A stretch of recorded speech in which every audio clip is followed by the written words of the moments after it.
bah te belé puis bah c'est la bino na est victime il a fallu pour pas.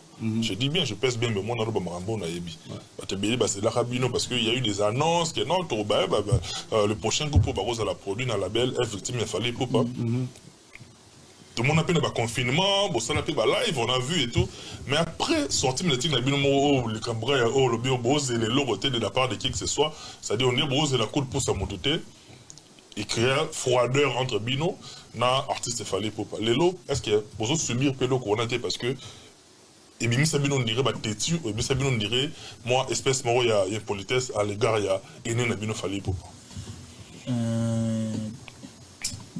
Et logo ezaye logo monto d'être cette mille bela que to lo bango soute mais na respect na yo d'être to lo bango et puis eza jour à souka au to lo bango. Tout à fait.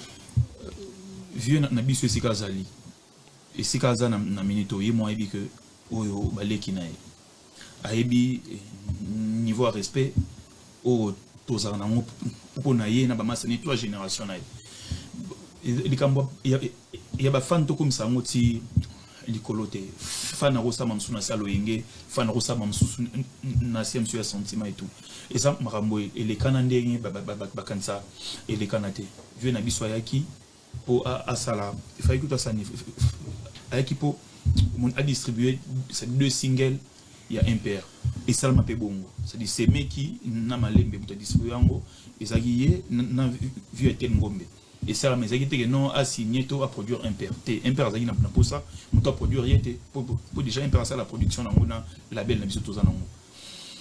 Donc, c'est un vient distribuer et puis à ça là qui ont les canaux qui peut bien dans souka et aussi 2 singles monter en toi à bende kokoni na nini na kwa nae mutoko ndezo mona pena biso na musique na sono so quand est-ce que tu as une force il y a na média to c'est dit au manquer vieux mon respect vieux à ça là banzela na ba parcours na ça ba alekina ba nini ba obstacle ndenge na ndenge amoni belé ko le biso à vivre belé ko le biso rien biso ba vieux tout respect mais marambu ya musique et souvent na musique marambu toi ya musique et souvent na musique mais ça vieux na biso ye mo place azali ayebi que oyo ba petit na biso peto yebi que wana vieux na biso voilà.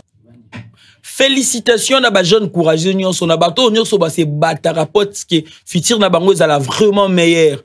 Là, on appelle cet exemple, on a directement, je parle, la vidéo, il y a un père déjà, félicitations à Bango Babiman dans le néant. Ils ont travaillé, dire, pour comment, oh, Bazali, Lelo, félicitations, la guerre, félicitations, la jeunesse congolaise, parce que on se bat pour la lobby, na biso, la vraiment meilleure. Félicitations, la bateau, on se bat, ba jeune poids, parce que jeunesse des alliés, à venir, il y a lobby. Bon, comme on a image, il y a un peu air, ta concert, na France, les alliés qui plein à craquer.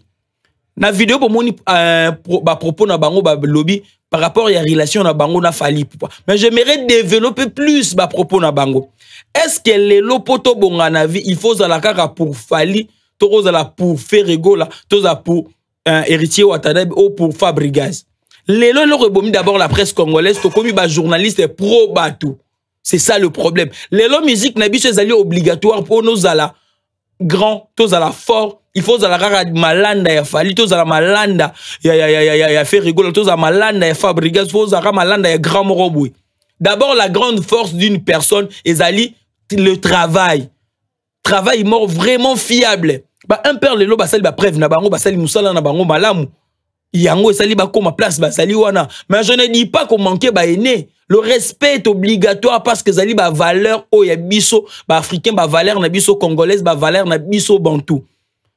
Est-ce que bazali obligé ba zalakaka ba mizis le rôle à robino yem ami pona kana e warrior biso nyonso toko zalaka ba tunyo est-ce que biso nyonso faut salaka musala ndeng le roi bravo sala est-ce que biso nyonso faut zala ba journaliste est-ce que biso nyonso faut zalaka ba dentiste te mutu il faut aye ba valeur na aye ba nini o ya lingi na vie.